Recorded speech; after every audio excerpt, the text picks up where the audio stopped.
আমি মেথ্ৰৰ কেইটামান দৰকাৰী কোৱেশ্চন আগবঢ়াম এই ভিডিঅ'বোৰ অহা 27 অক্টোবৰ তাৰিখে হ'বলগীয়া গ্ৰেড 4 ৰ এক্সামৰ বাবে হয় যিসকলে গ্ৰেড 4 ৰ এক্সাম দিব 27 অক্টোবৰ তাৰিখে তেওঁলোকৰ বাবে এই ভিডিঅ'বোৰ অতি দৰকাৰী হয় যদি আপোনালোকে আমাৰ আগৰ ভিডিঅ'বোৰ চাই তেনে চাই ল'ব আজিৰ এই ভিডিঅ'টো পাৰ্ট 6 হয় আমি অলৰেডি 5টা ভিডিঅ' আগবঢ়াইছো আপোনালোকে ডেসক্ৰিপচন বক্সত লিংকটো পাব সেই লিংকত গৈ আটাইবোৰ ভিডিঅ' চাব কিয়নো সেই আটাইবোৰ ভিডিঅ'ত যিমানবোৰ কোৱেশ্চন আগবঢ়াইছো আমি বহুত দৰকাৰী হয় অহা হ'বলগীয়া গ্ৰেড 4 এক্সামৰ বাবে তেন দেৰি নকৰি আমি আগবঢ়ো আৰু যিসকলে চেনেলটো সাবস্ক্ৰাইব কৰা নাই তেওঁলোকে সাবস্ক্ৰাইব কৰি ল'ব এনে বলক আজিৰ ভিডিঅ'টো লৈ হৈছে average of first 50 natural number হয় প্ৰথম 50টা নেচাৰেল নম্বৰৰ এভাৰেজ ওলাব দিছে সো আপোনালোকক খুদিছে কোনটো হ'ব আপোনালোকে নিশ্চয় এভাৰেজ ওলাব পাৰে এভাৰেজ অফ যদি কয় আপোনালোকৰ first natural number first 50 natural number তেনে কেনেকৈ ওলাব আপুনি ওলাব লাগিব 50 + 1 তাৰপিছত 2 হৰণ সো 51 যদি আমি যোগ কৰি পাম 51 আৰু 2টা যদি আমি হৰণ কৰি দিও তেন্তে এনসাৰটো পাম আমি 2 * 4 তাৰপিছত 1 নামি আহিব তে 2 * 5 = 10 তে 2 আপোনাৰ 25.5 হ'ব আপোনাৰ এনসাৰ তাৰপিছত বলক নেক্সটটো চাও নেক্সট হৈছে average of first n natural number হয় ইয়াতো আপোনাৰ ফাৰ্স্ট নেচাৰেল নম্বৰ সুধিছে ফাৰ্স্ট n নেচাৰেল নম্বৰ সুধিছে সো ইয়াৰ উত্তৰটো হ'ব আপোনাৰ n + 1 2 হৰণ সো এটো হ'ব এনসাৰ ইয়াতে আপোনাৰ এটো কোড আছে আপোনাৰ আছে শীট হয় এটো হ'ব আপোনাৰ এনসাৰ n + 1/2 এটো হ'ব আপোনাৰ এই প্ৰশ্নটোৰ এনসাৰ তাৰপিছত নেক্সট লৈ যাও বলক নেক্সট সুধিছে 1 3 5 ফাইন্ড দা 15 টাৰ্ম হয় 15তম টাৰ্মটো কি ওলাব দিছে ইয়াত যদি আমি লক্ষ্য কৰো তেন্তে আমি ইয়াত দেখা পাম যে 1 3 5 অৰ্থাৎ 2 যোগ হৈ আছে 2 আপোনাৰ 1 ৰ লগত 2 যোগ কৰোতে 3 পাইছো 3 ৰ লগত 2 যোগ কৰোতে 5 পাইছো অৰ্থাৎ আপোনাৰ 2 2 কৰি যোগ হৈ যাইছে সো এটো আপোনাৰ এৰিথমেটিক এপিড আছে অৰ্থাৎ এৰিথমেটিক প্ৰগ্ৰেছনত আছে সো আমি ইয়াক সূত্ৰটো হৈছে আপোনাৰ এক মিনিট ৰব n1 a + n - 1 তাৰপিছত d অৰ্থাৎ আপোনাৰ প্ৰথমতে লিখিব প্ৰথমতে আপুনি লিখিব লাগিব ফাৰ্স্ট নম্বৰটো কি হয় ফাৰ্স্ট নম্বৰটো আপোনাৰ হৈছে 1 লিখিলো তাৰপিছত যোগৰ পাছত আপুনি লিখিব লাগিব টোটাল টাৰ্ম কেইটা ইয়াতে আপোনাৰ 15 টাৰ্ম ওলাব দিছে সো আমি ইয়াত লিখিম 15 তাৰপিছত -1 হ'ব তাৰপিছত হ'ব ব্ৰেকেট ক্লোজ তাৰপিছত হ'ব আপোনাৰ ইয়াত গেপ কিমান আছে আপোনাৰ গেপ 2 আছে 1 ৰ লগত 2 যোগ কৰোতে 3 পাইছো 3 ৰ লগত 2 যোগ কৰোতে 5 পাইছো সো ইয়াত গেপ হ'ল আপোনাৰ 2 সো এটো হ'ল সূত্ৰ এনেকৈ কৰিব লাগিব প্ৰথমতে প্ৰথম নম্বৰটো লিখিব লাগিব ইয়াত আমাৰ 1 আছে প্ৰথম নম্বৰ সো 1 লিখিছো তাৰ যোগৰ পিছত আপোনাৰ কেইটা টাৰ্ম ওলাব দিছে সেই টাৰ্মৰ ইয়াত লিখিম তাৰপিছত -1 কৰি দিম সো 15টা টাৰ্ম আমাক ওলাব দিছে 15 টাৰ্মটো ওলাব দিছে সেই কাৰণে 15 লিখিলো তাৰপিছত 1 - তাৰপিছত ব্ৰেকেট ক্লোজ তাৰপিছত পূৰণ ইপিনে থাকিব আপোনাৰ ডিফাৰেন্স কিমান সো কিমান ইয়াত গেপ হৈ আছে হেতু গেপ আমি ইয়াত লিখিম সো ইয়াত যেহেতু 2 2 2 গেপ হৈ আছে সো আমি ইয়াত 2 লিখিলো তাৰপিছত আমি ইয়াত ফিল আপ কৰিম 1 + 3 থাকিব 15 ৰ পৰা 1 গলে 14 তাৰপিছত আপোনাৰ পিনে 2 পূৰণ হৈ আছে সো 2 ৰ লগত যদি আমি 14 পূৰণ কৰো 2 4 * 8 2 1 * 28 আৰু পিনে থাকিলে আপোনাৰ 1 প্লাস সো 28 আৰু 1 হ'ব আপোনাৰ 29 সো আমি আনসাৰ পালো 29 আনসাৰটো আপোনাৰ 29 সো এনেকৈ কৰিব লাগিব নেক্সটটো চাও বলক নেক্সট সুধিছে in a bag there are 5 red balls 3 blue balls 2 black balls if someone withdraw 1 ball randomly what will be the probability of getting red ball so ইয়াত সুধিছে আপোনাক এটা বেগত আপোনাৰ 5টা ৰঙা বল আছে তাৰপিছত নীলা বল আছে 3টা আৰু কলা বল আছে আপোনাৰ 2টা এটা কৈছে যে সেই বেগটোৰ পৰা কোনোবাই বল এটা উলুৱালে মানে আমি তে গম না পাই গুটেইটা বল মিক্স হৈ আছে এটা মুনাত আৰু সেই মুনাটোৰ পৰা এজন ব্যক্তিয়ে এটা বল উলালে আৰু যেটো বল তে উলালে সেই বলটো ৰঙা বল যে হ'ব তাৰ সম্ভাৱনা কিমান সুধিছে সো আমি ইয়াত এটো ইজি নিশ্চয় আপোনালোকে পাৰে আপুনি তলত লিখিব লাগিব মুঠ বল কেইটা আপোনাৰ ইয়াতে 5টা ৰেড বল 3টা ব্লু বল 2টা ব্ল্যাক বল সো কিমান পালো টোটাল 5 3 8 8 9 10 সো আমি 10 পালো মুঠ সো আমি টোটালটো লিখিম তলত আৰু ওপৰত লিখিম কোনটো ওলাব দিছে আমাক ওলাব দিছে ৰেড বল কেইটা আছে 5টা সো 5টা আমি যদি ইয়াক সৰু কৰো তেন্তে 5 * 5 5 * 2 10 সো आंसर হ'ব 1/2 সো आंसरটো আপোনাৰ হ'ব বি 1/2 হ'ব ইয়াৰ উত্তৰ তাৰপিছত সুধিছে find da number which divide 579 হয় ইয়াত সুধিছে যে 4টা নম্বৰৰ ভিতৰত কোনটো নম্বৰে আপোনাৰ 579ক ডিভাইড কৰিব সো এটো বহুত ইজি হয় তথাপিও যিকলে ধৰিব পৰা নাই এটোত কৈ দিও এই অংকটোত আপোনাক HCF ওলাব দিছে হয় HCF ওলাব দিছে যদি কলে হয় which number will be divided by 579 কলে হয় যদি কলে হয় কোনটো নম্বৰ 5 7 আৰু 9 ৰে ডিভাইড যায় তেনে হেতু আমি এলসিএম ওলালে হয় কিন্তু ইয়াত দিছে যে which number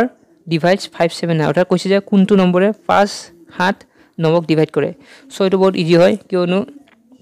এই গুটেটা নম্বৰ যদি আমি চাব যাও আৰু HCF হ'ব 1 HCF যেটো 1 হ'ব সো आंसर আমাৰ 1 হ'ব কাৰণ এটো নহব आंसर হ'ব 1 তাৰপিছত দিছে next ABC triangle AB3 BC4 CA5 what type of triangle is this ইয়াত দিছে যে আপোনাৰ এটা ত্ৰিভুজ আছে আৰু ত্ৰিভুজটোৰ মানি ললে এটো A এটো B আৰু আপোনাৰ এটো C ইয়াত কৈছে যে এক মিনিট ৰব ইয়াত কৈছে এটা ত্ৰিভুজ আছে আৰু ত্ৰিভুজটোৰ এটো মানিলো A এটো মানিলো B এটো মানিলো C ইয়াত কৈছে যে AB যিডাল AB আছে আমাৰ AB ডালৰ দৈৰ্ঘ্য হৈছে 3 তাত BC যিডাল আছে BC ৰ মান হৈছে আপোনাৰ 4 আৰু যেটো CA আছে এটোৰ মান হৈছে 5 বুলি ক'লে এটা কৈছে যে এই যেটো ট্ৰায়াঙ্গল আমি দেখা পালো এই ট্ৰায়াঙ্গলটো কি ট্ৰায়াঙ্গল আপোনাৰ একিউট ট্ৰায়াঙ্গল হয় আপোনাৰ ৰাইট ট্ৰায়াঙ্গল হয় আপোনাৰ অবটিউজ ট্ৰায়াঙ্গল হয় কোনটো ট্ৰায়াঙ্গলে সুধিছে সো আমি জানো ৰাইট এংগল ট্ৰায়াঙ্গল মানে কি যেটো ট্ৰায়াঙ্গলৰ আপোনাৰ এটা 90 ডিগ্ৰী থাকে তাৰপিছত একিউট মানে আমি জানো যিবোৰ ট্ৰায়াঙ্গলৰ বাহুবোৰৰ মান 90 ডিগ্ৰীতকৈ কম হয় আৰু অবটিউজ মানে যিবোৰ ট্ৰায়াঙ্গলৰ এটা বাহুৰ মান 90 তকৈ বেছি হয় তাক অবটিউজ বুলি কও সো ইয়াত সুধিছে এই ট্ৰায়াঙ্গলটো কি হ'ব আপোনাৰ অবটিউজ হ'ব একিউট হ'ব ৰাইট হ'ব কোনটো হ'ব সুধিছে সো ইয়াক যদি আমি কৰি চাও আমি দেখা পাম যে আপোনাৰ 3 স্কয়াৰ তাৰপিছত আপোনাৰ 4 স্কয়াৰ আৰু এইটো সাইডে আপোনাৰ 5 স্কয়াৰ সো 3 স্কয়াৰ আপোনাৰ কি হ'ব 3 স্কয়াৰ হ'ব 3 3 গুণ 9 আৰু 4 স্কয়াৰ হ'ব 4 4 গুণ 16 আৰু 5 5 গুণ 25 ইপিন থাকিল সো 16 আৰু যদি 9 আমি যোগ কৰো 9 5 হাতে থাকিল আৰু ইপিনি 2 সো আমি দেখা পালো ইপিনি 25 ওলাল ইপিনি 25 ওলাল অৰ্থাৎ যদি কোনো এটা ট্ৰায়াঙ্গুলাৰ সৰু বাহু দুটা যদি এটা কোনো এটা ট্ৰায়াঙ্গুলাৰ যদি সৰু বাহু দুটাৰ স্কয়াৰৰ যোগফল যদি তৃতীয়টো ডাঙৰ বাহুৰ স্কয়াৰৰ সমান হয় তেন্তে ই ৰাইট এংগল ট্ৰায়াঙ্গল হয় সো এটো আমাৰ হ'ব आंसर ৰাইট এংগল ট্ৰায়াঙ্গল যদি বুজি পোৱা আৰু একবাৰ কৈ দিও ইয়াত কৈছে যে A B C ইয়াত কৈছে যে আপোনাৰ AB হৈছে 3 সেমি 3 BC হৈছে আপোনাৰ 4 আৰু CA হৈছে আপোনাৰ 5 আৰু সুধিছে যে এটো এংগল কি এংগল হয় সৰি কি ট্ৰায়াঙ্গল হয় এটো সো এনেকুৱা প্ৰশ্ন দিলে আপুনি উলাব লাগিব যে প্ৰথমতে কৰি চাব আপোনাৰ যেটো সৰু এই ত্ৰিভুজটোত আমি প্ৰথমতে চাম সৰু ট্ৰায়াঙ্গল সৰু বাহু কোনবোৰ ইয়াত আপোনাৰ 3 টো সৰু হয় 4 টো সৰু হয় আৰু 5 টো হল আপোনাৰ ডাঙৰ সবতকৈ ডাঙৰ এই তিনটাৰ ভিতৰত সবতকৈ ডাঙৰ হল 5 টো সো আমি 5 টো ইপিনি এক্সট্ৰা কৈ লিখিম 5 ৰ স্কয়াৰ কৰিম আৰু আমি ইপিনি সৰু বাহু দুটাৰ স্কয়াৰ যোগফল কৰিম 3 সৰু 3 ৰ স্কয়াৰ হ'ব আপোনাৰ লিখিলো যোগ 4 স্কয়াৰ লিখিলো তেতিয়া আমি এটো সমাধান কৰিম আমি যদি 3 স্কয়াৰ লও 9 4 স্কয়াৰ ললে 16 আৰু ইপিনি 5 5 গুণ অৰ্থাৎ 5 স্কয়াৰ যদি আমি পূৰণ কৰো তেন্তে আপোনাৰ 25 পাম ইপিনি সো 16 আৰু 9 যোগ কৰিলে 25 পাম আৰু ইপিনি 25 পালো সো আমি দেখা পালো যে সৰু বাহু দুটা এই 3 আৰু 4 বাহুৰ স্কয়াৰ মানক যদি আমি যোগ কৰো তেন্তে যেটো মান পালো সেই মানটো এই তৃতীয় নম্বৰ ডাঙৰ বাহুৰ সমান হয় অৰ্থাৎ তৃতীয় বাহুটোৰ স্কয়াৰৰ মানৰ সমান হয় সো এনেকুৱা ক্ষেত্ৰত আমি এই এংগলটোক ৰাইট এংগল ট্ৰায়াঙ্গল বুলি ক'ব পাৰিম আৰু যদিহে সৰু বাহু দুটাৰ স্কয়াৰৰ যোগফল যদি তৃতীয়টো ডাঙৰ বাহুৰ স্কয়াৰৰ যোগফল স্কয়াৰৰ মানতকৈ সৰু হয় তেন্তে ই অবটিউজ এংগল হ'ব আৰু যদি সৰু বাহু দুটাৰ স্কয়াৰৰ যোগফল তৃতীয়টো বাহুৰ স্কয়াৰৰ মানতকৈ ডাঙৰ হয় তেন্তে ই একিউট এংগল হ'ব আৰু যদি সৰু বাহু দুটাৰ স্কয়াৰৰ যোগফল তৃতীয়টো বাহুৰ স্কয়াৰৰ সমান হয় তেন্তে ই হ'ব ৰাইট এংগল সো এটো যেটো আমাৰ সমান ওলাল সেই কাৰণে এটো ৰাইট এংগল ট্ৰায়াঙ্গল তাৰপিছত নেক্সট কোৱেশ্চনটোত এটো ৰাইট এংগল হ'ব তাৰপিছত নেক্সট কোৱেশ্চন চাও বলক নেক্সট কোৱেশ্যনটো সুধিছে how many prime numbers are there from 0 to 10 সৰি 0 to 100 অৰ্থাৎ 0 ৰ পৰা 100 ৰ ভিতৰত কিমানটা প্ৰাইম নম্বৰ আছে সুধিছে সো আমি জানো যে 0 ৰ পৰা 100 লৈকে টোটাল প্ৰাইম নম্বৰ আছে আমাৰ 25টা কিন্তু ইয়াত সুধিছে যে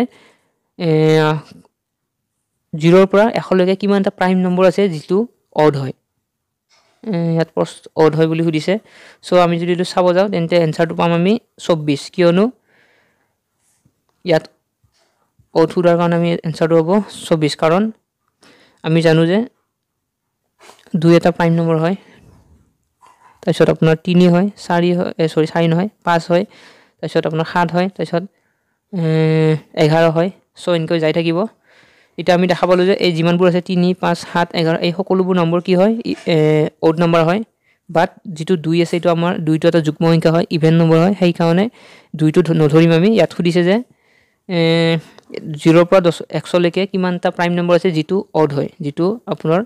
যুগ্ম নহয় বুলি কৈছে সো 2 টোক যদি আমি বাদ দিও আমি পাম 24 সো ইয়াৰ উত্তৰটো হ'ব 24 তাৰ পিছত নেক্সট লৈ আগবঢ়ো বলক আপোনালোক দেখাই দিলো যদি অসুবিধা হৈছে আমি জুম কৰি দিও আপোনালোকে দেখা পাইছে প্ৰথম কোৱেশ্যনটো সুধিছে যে আপোনাৰ এই দেখা পাইছে নিশ্চয় x plus 1/x equal 2 আৰু ইপিনে আপোনাক উলাব দিছে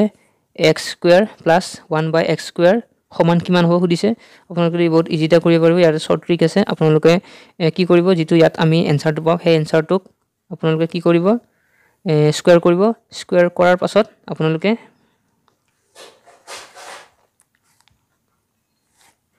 মাইনাস কৰি দিব যেটো প্লাস প্লাস আছে সো মাইনাস কৰি দিব 2 সো আমি ইয়াৰ উত্তৰটো পাম আমি 2 স্কয়াৰ মাইনাস 2 তেন আমি এনসাৰটো পাম 2 2 গুণ 4 4 পৰা 2 গলে 2 সো এনসাৰটো 2 হ'ব সো ইয়াৰ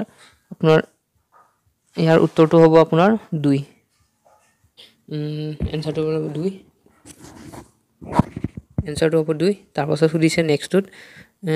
এটো ইজি হয় এক কৈছে যে আপোনাৰ এফে ৰব